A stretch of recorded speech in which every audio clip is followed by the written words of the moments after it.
Remercier non seulement les ingénieurs qui ont travaillé jour et nuit, les équipes médicales. Tendance à l'étranger dans la production des produits. Fier aujourd'hui de représenter une partie des groupes de santé du Maroc parce que de cette crise ont jailli beaucoup d'innovations et beaucoup de génie. Aujourd'hui, vous organisez un événement de promotion du produit marocain. Expliquez-nous comment vous allez procéder.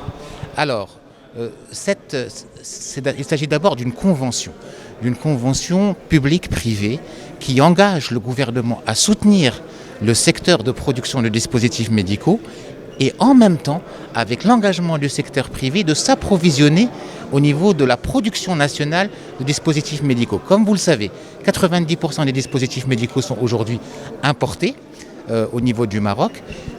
Pendant la pandémie, nous avons connu une énorme dynamique, une énorme créativité, une énorme inventivité des ingénieurs marocains qui ont pu répondre à toutes les demandes nationales. Aujourd'hui, nous profitons de cet élan et de cette dynamique pour mettre en œuvre les orientations de Sa Majesté le Roi, que Dieu l'assiste, d'assurer la sécurité sanitaire et la souveraineté industrielle. Est-ce que vous allez procéder à d'autres conventions du même type ?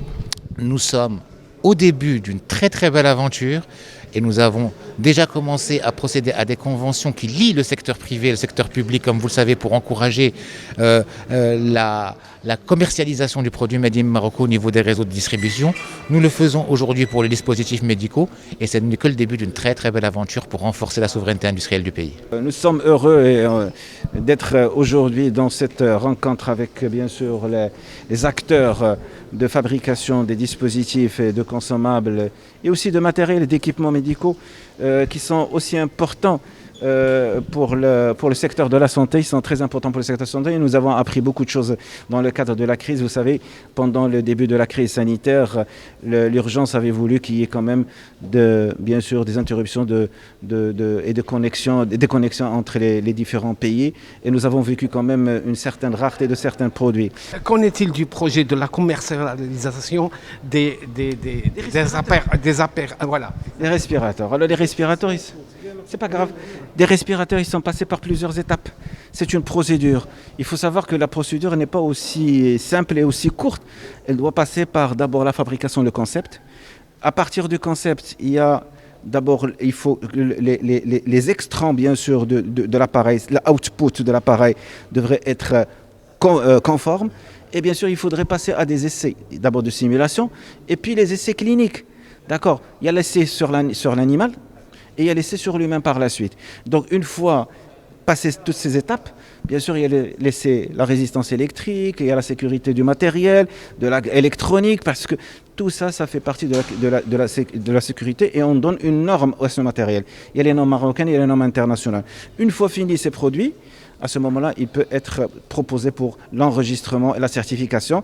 Et de là, on peut bien sûr éventuellement songer à... dire pour 2022 Je pense qu'on est à la fin de 2021, donc ça ne pourra être qu'en 2022. Le rôle, comme vous savez, le rôle de l'université est très très important dans la recherche et développement. Alors l'université Mohammed VI des sciences de la santé s'engage pleinement dans la vision de Sa Majesté qui a comme objectif la réalisation de la souveraineté nationale sur les industries de la santé. Aujourd'hui, l'Université Mohammed VI des sciences de la santé est au cœur d'un écosystème complet hospitalo-universitaire avec des hôpitaux qui sont affiliés à cette université. Et l'université agit dans le sens des orientations de Sa Majesté, d'abord en consommant et en utilisant des produits made in Morocco. Donc ça, c'est quelque chose de très très important. Vous avez anticipé alors ? Absolument, absolument. Nous avons déjà des produits achetés pour nos hôpitaux qui sont fabriqués au Maroc et nous sommes très satisfaits de ces produits. Deuxièmement, nous voudrions promouvoir l'industrie biomédicale au Maroc à travers de nouveaux projets. Donc nous avons des projets industriels dans le domaine de la santé développés à l'université.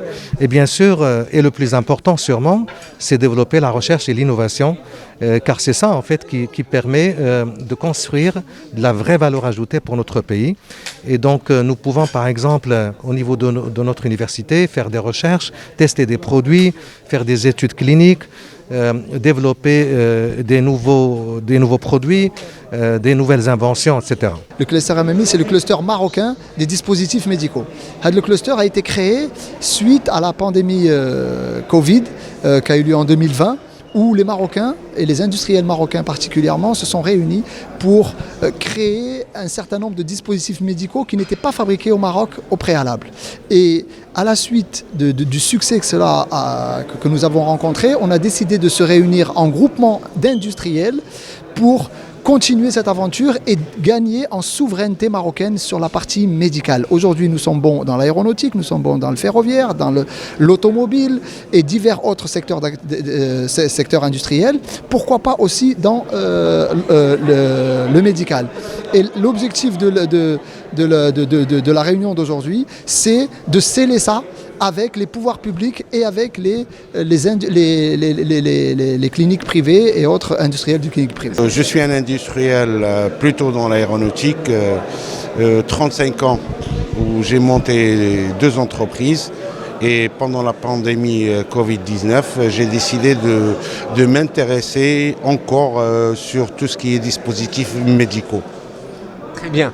Donc aujourd'hui, vous êtes un acteur dans cette opération de promotion, de développement de la marchandise marocaine. Oui, moi... Quel type d'abord de produits vous faites? Je fais tout ce qui est mobilier, c'est-à-dire tout ce qui est fauteuil chirurgical, tout ce qui est guéridon, tout ce qui est potence. Et tout ça, je le fais pour la simple raison, c'est que ça doit être du Made in Morocco aujourd'hui. Vous, avec cette convention, votre chiffre d'affaires va s'élargir. Certainement. Vous pensez à combien de... Aujourd'hui, on est 5 personnes. J'envisage à être une 50aine de personnes d'ici 2023-2024. Aujourd'hui, on a commencé à recevoir carrément des commandes sur les guéridons, sur les potences, parce qu'il y a un manque aujourd'hui au Maroc. Il n'y a pas de fabricant au Maroc. Il n'y a pas une usine dédiée pour ça au Maroc.